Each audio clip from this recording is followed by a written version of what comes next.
Oui, Monsieur le Président, mes chers collègues, je vous propose une intervention que je joins avec celle qui est sur la délibération 2587 qui concerne le vallon des hôpitaux. Je n'en ferai qu'une et donc on gagnera le temps de la deuxième délibération. Je n'en ferai qu'une parce que, à l'instar de ce que je vous avais dit en séance du 6 novembre dernier, ces deux dossiers sont parfaitement liés.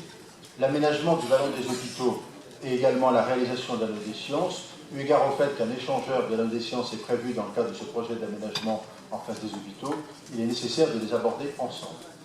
Le premier point que je voudrais soulever, c'est le fait que depuis le 6 novembre, date à laquelle j'avais indiqué que ni les communes de Pierre-Bénite ni les communes d'Oulin n'avaient été associées à une réunion, en tous les cas qui devait se faire mais qui avait été annulée, et qu'on attendait une nouvelle convocation pour pouvoir débattre de ce sujet, il n'y a pas eu, à cette date et à ma connaissance, de nouvelles dates de réunion.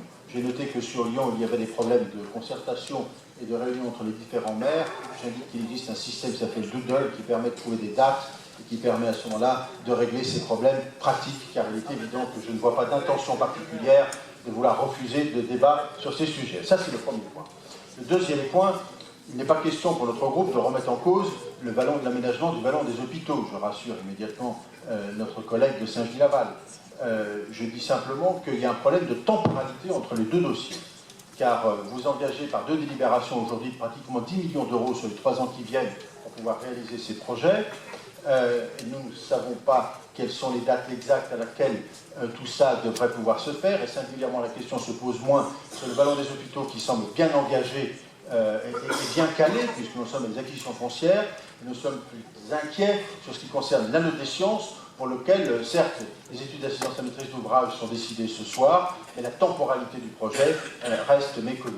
Naturellement, à cette temporalité des projets, c'est le troisième point qui doit être abordé, c'est quid du financement.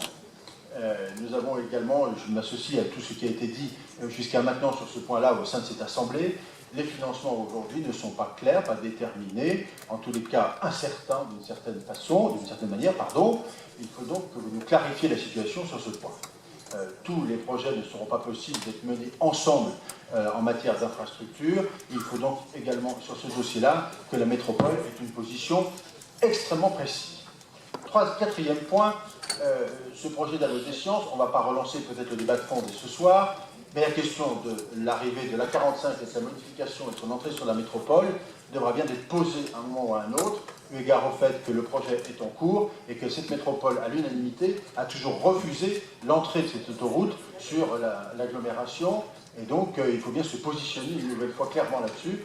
L'aménagement de l'anneau des sciences va jouer un rôle sur ce sujet en termes de déplacement, vous l'avez évoqué tout à l'heure. Je ne rajouterai pas évidemment la question du contournement est de Lyon qui a été abordée ici et pour lequel notre groupe a une position claire. Dernier point sur lequel je voudrais insister, c'est tout de même le fait que cet échangeur qui est prévu en face de l'hôpital Lyon-Sud, qui doit accueillir, on nous dit, entre 22 000 et peut-être plus de véhicules par jour, n'est pas sans conséquence sur ce qui va se passer sur les communes environnantes. Les voies d'accès de Saint-Gilles-Laval sont prévues évidemment à ce stade, mais les conséquences sur Pierre-Bénite et Oulin ne sont aujourd'hui pas étudiées, et en tout le moins, aucune mesure d'accompagnement à ce niveau-là n'est annoncée, et ni même étude de circulation. Ça n'est pas acceptable dès lors que les choses avancent et avancent rapidement. En tous les cas, c'est l'impression que nous avons. Enfin, ça c'est la position du groupe que je représente et pour lequel je m'exprime ce soir. À titre strictement personnel, je voudrais insister sur un point. Nous avons beaucoup avancé au précédent mandat avec le président de la métropole pour faire bouger les choses sur l'échangeur qui était prévu sur Oulin. Nous avons discuté, nous avons débattu, ça nous a permis de trouver un lieu d'arrivée de cet échangeur beaucoup plus conforme à la fois au développement, au déclassement de la 6 à 7 et à la fois au développement du quartier de la Soleil que nous engageons avec vous, Monsieur le Président. Moi, j'émets une réserve, je le redis publiquement parce que je l'ai déjà dit à l'occasion de réunions, sur l'emplacement de l'échangeur des hôpitaux Lyon-Sud. Je vous le dis comme je le pense, je trouve qu'aller coller cet échangeur, si vous me permettez cette expression un peu triviale, au milieu d'un vallon, dans un trou, alors même qu'il pourrait être déplacé de quelques mètres, des centaines de mètres, dans un lieu beaucoup plus adapté, qui permettrait une meilleure accessibilité avec des conséquences de circulation et de gestion bien meilleures, me semblerait plus utile.